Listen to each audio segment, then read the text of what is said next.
So we're the Wickies.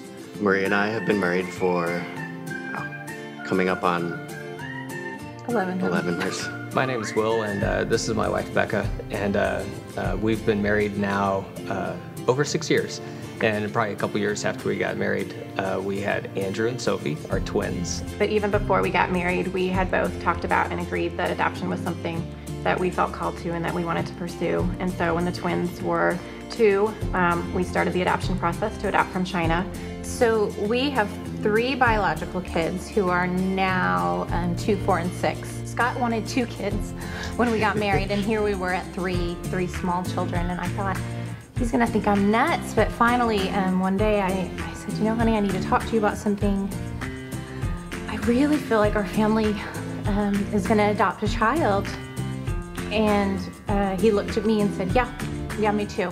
We really felt that there were plenty of children within Missouri, within the city locally, that needed a chance at a good home. So we wanted to focus there more than anything. In terms of how we got led to special needs adoption, it wasn't something that we had actually really even thought about or considered until we witnessed a family walk through having their child diagnosed with the medical condition and saw them handle it with such grace and faith that for me it really took the fear out of special needs. The overall process, took quite a while. It wasn't, extremely easy. There were a lot of hiccups along the way, but God just kept putting these kids in front of us. And so a couple months after the first staffing, we were chosen to be the placement. They needed to meet the kids right away. We met them that night. I can still remember pulling up to the house and seeing our daughter just playing out in the front. I just grabbed Scott's leg. So that's our kid. So we went and we met these 2 amazing kids.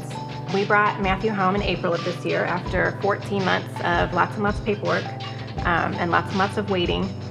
But from the first time that we saw his face and were matched with him, there was just some really specific details about his situation and about the timing of his birth that made it so clear to us that God had handpicked him for our family. I'll never forget that first time that we were able to hold him. The church just overwhelmed us with support, with prayer and meals and physical, car seats and clothes and dressers. It was amazing. We literally, within 48 hours, had everything that we needed physically to bring the kids home, and we just felt so prayed for and supported. When we first started the adoption process, we felt kind of isolated and overwhelmed by and daunted by what was ahead of us.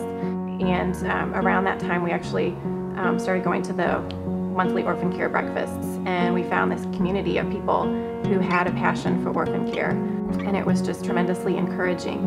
And the support, the prayers, the encouragement that we got from that group while we continued the process, and then when we got home, were so helpful to us, and we want to be able to do that now for other families. It's definitely not easy. It's not an easy path, but it's definitely worth it. Absolutely. And I think that not everyone is called to adopt, right. And that's okay. That's not what being a church that's supportive of adoption is about. That there's a million different ways that you can reach out. There's mentoring programs. There's adopting an adopted family. There's so many things. And any small gesture, any small amount of involvement is not really small. It's blessing so many people. In a perfect world, there wouldn't be orphans. There wouldn't be children without families. But the reality is we don't live in a perfect world. God's called us to care for the orphans. He talks specifically about that in James. And so the one thing that I'd try and that I'd love for the church to know is that there is an opportunity to engage in this.